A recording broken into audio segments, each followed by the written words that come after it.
ભાવનગરનો લઠ્ઠાકાંડ અને આ લઠ્ઠાકાંડને લઈને અનેક ચર્ચાઓ થઈ રહી છે, પરંતુ આ તમામ ચર્ચાઓની વચ્ચે સવાલો અનેક ઊભા થઈ રહ્યા છે અને આ તમામ સવાલોને લઈને હવે ગુજરાતના જે પૂર્વ નાયબ મુખ્યમંત્રી છે નીતિન પટેલ, તેઓ મેદાને આવ્યા છે। શું છે સમગ્ર મામલો, એની વિગતે ચર્ચા કરીશું। નમસ્કાર, હું છું ઉજ્જવલ અને આપ જોઈ રહ્યા છો નિર્ભય ન્યૂઝ।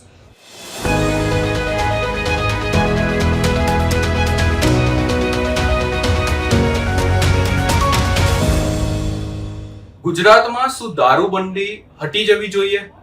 ભાવનગરનો લઠ્ઠાકાંડ સામે આવ્યો ને ત્યારબાદ આવા અનેક સવાલો ઊભા થઈ રહ્યા છે, પરંતુ આ તમામ સવાલો ને તમામ ચર્ચાઓની વચ્ચે હવે નીતિન પટેલ દ્વારા અહીંયા નિવેદન આપવામાં આવ્યું છે અને કહી દેવામાં આવ્યું છે કે તેઓ જ્યારે નાણામંત્રી હતા ત્યારે પણ દર વખતે આ બાબતને લઈને એવી વાત કરવામાં આવતી કે ગુજરાતમાંથી દારૂબંધી હટાવી દો, સરકારને પણ ફાયદો થશે। પરંતુ આ તમામ ચર્ચાઓની વચ્ચે હવે નીતિન પટેલ દ્વારા શું કહેવામાં આવ્યું છે એ પણ સાંભળી લઈએ। જો આવા વ્યસન કરનારા એ ક્યાંય ને ક્યાંથી આવું પીણું, કેફી પીણું પ્રાપ્ત કરી લે છે। સરકાર તરફથી, પોલીસ તરફથી સતત કાળજી રાખવાનો પ્રયત્ન થાય છે। આપણે બધા પેપરોમાં વાંચીએ છીએ, ટીવીના સમાચારોમાં જોઈએ છીએ કે દર વર્ષે કરોડો રૂપિયાનો વિદેશી દારૂ કે દેશી દારૂ જે ગેરકાયદેસર ગુજરાતમાં વેચાય છે એ સરકાર દ્વારા, પોલીસ દ્વારા પકડવામાં આવે છે।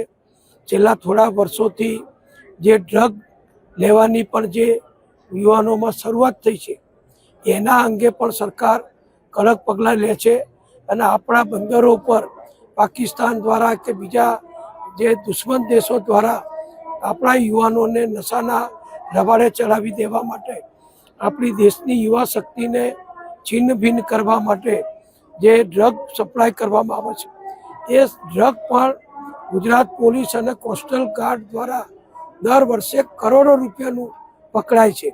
એટલે જેટલું આવે છે એમાંથી મોટાભાગનું પકડાઈ જાય છે અને ક્યાંક જો નીકળી જાય તો એનો દુરુપયોગ થાય છે। આખરે પૂર્વ મુખ્યમંત્રી શંકરસિંહ સહિતના લોકો પણ ગુજરાતમાં દારૂબંધીની વાતની મોહમ ઉપાડી છે। ગુજરાતમાં દારૂબંધી હોવી જોઈએ, શું કહેશો?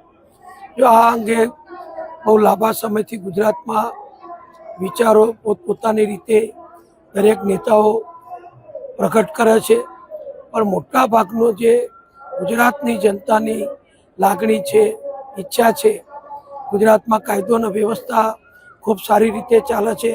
આપણા આખા ગુજરાતીઓ આખા દેશમાં કહીએ છીએ કે અમારી બહેન દીકરીઓ નવરાત્રિ હોય, દિવાળી હોય, લગ્ન સિઝન હોય કે બીજા કોઈ પણ પ્રસંગો હોય, એ ગમે ત્યારે રાત્રે સોનાના દાગીના પહેરીને પણ છૂટથી સલામતપૂર્વક ફરી શકે છે। તો આ બધું મોટાભાગના લોકોનું માનવું એવું છે કે દારૂબંધી છે એના કારણે ગુજરાતમાં કાયદો અને વ્યવસ્થા એ સારી રીતે આપણે નિભાવી શકીએ છીએ।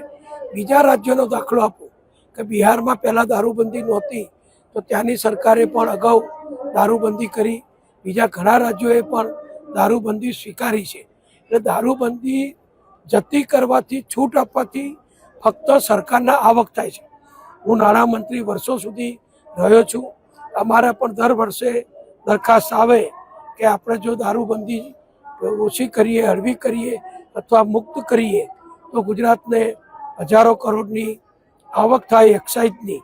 પણ એ આપણે હંમેશા એ આવકની સામે નથી જોયું, પણ ગુજરાતની સલામતી, ગુજરાતની સામાજિક સમરસતા અને ખાસ કરીને આપણા દીકરાઓ એ વ્યસનના રવાડે ના ચડે એનું ધ્યાન સામાજિક સમીકરણોથી ગુજરાત સરકારે રાખ્યું છે। અને ગાંધીજીનું ગુજરાત છે, સરદાર વલ્લભભાઈનું ગુજરાત છે, એટલે આપણે બધા એમ માનીએ છીએ કે ગુજરાતમાં દારૂબંધી ચાલુ રહેવી જોઈએ। છેલ્લે અંતિમ સવાલ, ભાવનગરમાં જે લઠ્ઠાકાંડ થયો છે ખૂબ જ દુઃખદ ઘટના છે, શું તપાસને કેવી રીતે તપાસ થવી જોઈએ? એ ભાવનગરમાં જે બન્યું એ દુર્ભાગ્યપૂર્ણ છે અને પોલીસ તરત જ એક્શનમાં આવી અને આપણે બધાએ જોયું છે કે અમદાવાદના કે સુરતના પીવાવાળા એ લઠ્ઠો પીને મૃત્યુ પામ્યા છે। અને એવી જે પણ નવી એક વાત ધ્યાનમાં આવી કે ઇન્દોરથી આવી અને આ કેફી પીણું જે બનાવ્યું તો એ લોકો પણ પકડાઈ ગયા, એમ એ પણ ગુજરી ગયા પીણું બનાવવાવાળા। તો આ ભગવાને એમનો પણ ન્યાય કરી દીધો છે। એટલે આ પોલીસ કડકથી કડકાઈથી આ પગલાં લઈ રહી છે અને ઘણા લોકોને ધરપકડ થઈ છે અને હજુ વધુ ધરપકડો થાય એવી શક્યતા છે.